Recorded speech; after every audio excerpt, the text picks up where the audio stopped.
Hello everybody, this is a reaction to your reactions video of Starfield.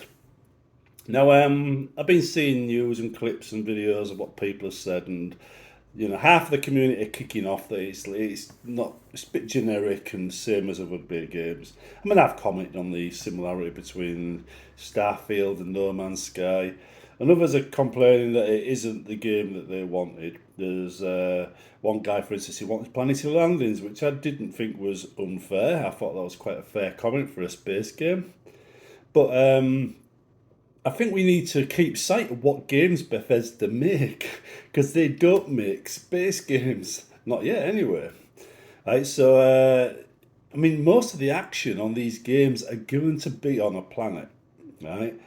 Let's face it, right? So if you're constant, imagine this, right? If every time you went to open the door to go into a room in Skyrim, you had to physically put your hand on the door, turn the door, open the door, step through 3 steps, turn around, close the door, turn the handle, shut the door before the room would let you do things freely.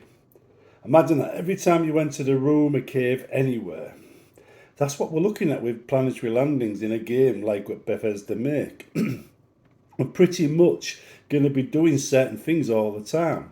Well, with Elite and X and a bunch of others, even Freelancer and Free Space, there was none of that. You were basically just flying around barren hunks in space. It was all about shooting things in the in the void, not going through doors, not exploring planets. When you look at No Man's Sky, that was really the first game to let us just fly onto a planet and do the landings and things like that, and actually offer us more than the very basics. And Elite had starports right from the 80s, but it wasn't a good feature, So, and you didn't land very often. And if you did go onto a planet, it was usually to do a mission, because I was massive Elite player at the time. I put loads of hours in. Well, actually, from Frontier onwards, I did anyway. I did do the first one, but you get the idea. So when we're talking about games like space games, I think you need to stay focused on who's making the game. It's Bethesda. They're good at worlds. They're good at exploring worlds. They're good at that kind of thing. That's where the game's going to shine. That's where, I think, I'm going to get my enjoyment. The fact that they've already done like settlements in Fallout 4 quite well means I actually got high hopes for settlements in this game. Right, so that again, I'm expecting that to be good. Space, this is their first outing. So I'm not expecting a ground killing game or a game killing game, well, like a generally killing game, should I say, this time round from a space perspective. I think as the game develops, or the new what they call IP develops, then yeah, it might get better. It might improve dramatically. They'll focus on what fans are demanding. So what you're saying right now, what you're asking for right now, probably won't be in this one. It'll be in Starfield 2 down the line.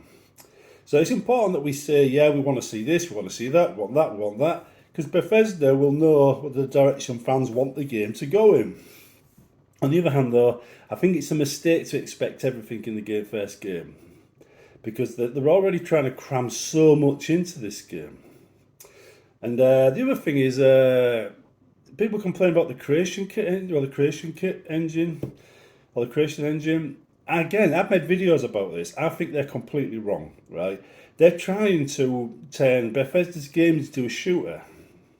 Basically, they're thinking they're going to get all the bells and whistles that you get with Bethesda's games and make their games special, make their games a hit, make them games you want to play, and put it on an engine that doesn't support that nonsense.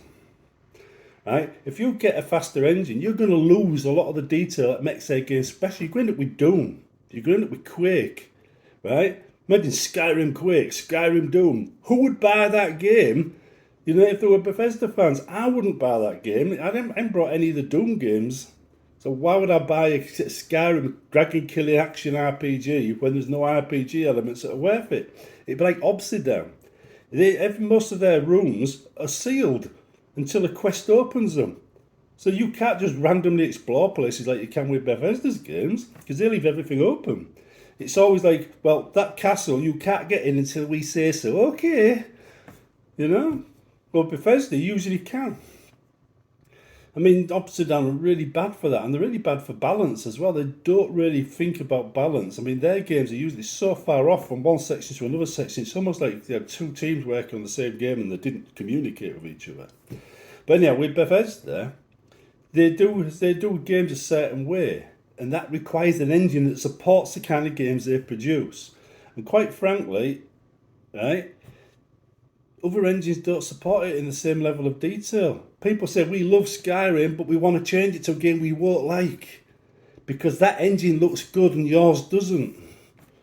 It doesn't work that way. It really doesn't work that way. If you change engines, you lose features and you gain other features.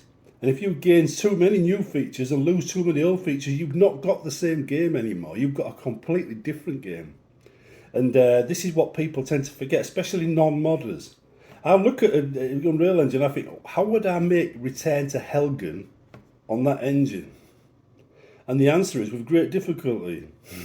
Right? So people need to stop comparing the Creation Kit engine with other engines and thinking it looks out of date, because quite frankly, that engine does things the Unreal Engine other engines can't do. Yeah, not easily. And we've got millions of modders working on Bethesda's games because the game engine is easy to mod. How many people? I mean, I would guess there's more people modding Bethesda's games using their game engines and their toolkits than there are making stuff for Unreal. Unreal, I mean, I could use it. I reckon this is. I mean, I've used tools like that before. They've got middleware. And it says, yeah, it wouldn't be too difficult. Not for me. But for many newbies, they wouldn't even get started. They wouldn't. You'd lose most of the best aspects of the modding community that you get, with the Creation Kit and older game engines from Bethesda, and you'd gain a faster frames per second and a nicer looking game. We'd lose the very thing we like about Bethesda's games, to be honest. So I just think they're wrong. There's no doubt in my mind that the people making this demand are asking to lose the very features they like in the game, and they don't realise it yet. Don't get me wrong, right? I'm not saying Unreal isn't a good engine. It looks brilliant. I've got games that use it. I'm impressed. But I know these engines don't really do the kind of things that I like to do in a game. I mean, Unity's not bad either one, depending on what you want to use it for. But if I was to do a Bethesda game, I wouldn't use either. I'd use the Creation Kit. As simple as that. And I'd try and make the Creation Kit better rather than change over to a new system that probably wouldn't work as well. I mean, I have seen games like The Witcher, I think it's The Witcher 2. They used the wrong engine for that game, and it was a mess. You literally had to try and find the sweet spot just to climb up a wall, because you couldn't just climb up a wall at any location. You had to find the sweet spot. So you're in the middle of a fight, and you're running back and forth, and is that the spot? Is that the spot? Is that the spot? And suddenly you go up the wall, and I'm thinking, this is the wrong engine for the game they tried to make. And that's what we're facing. This is the same pressure we'll face if Bethesda move away from an engine that does everything we want it to do to an engine that looks pretty. So keep that in mind, folks. And I've got work in about an hour, so I've got to go. So I'll see you on my days off, and we'll talk about some more details. See you later.